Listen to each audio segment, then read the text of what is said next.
Hi అండి. అందరికీ praise the lord.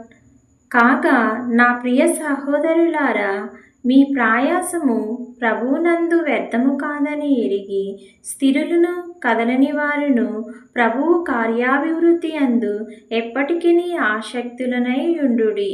కొరింథీయులకు రాసిన మొదటి పత్రిక 15వ అధ్యాయం 58వ వచనము. ఈ వాక్యం ప్రకారము ప్రభువునందు మనం పడేటువంటి ప్రయాసము వ్యర్థము కాదని ఎరిగి ఆయన కార్యముల యందు మనము ఆసక్తులనై ఉండి ఈ వాక్యం ప్రకారము మనము స్థిరులను గాను కదలని వారి వలె జీవించేలాగున ఈ వాక్యం మన హృదయాలలో ఫలించునుగాక.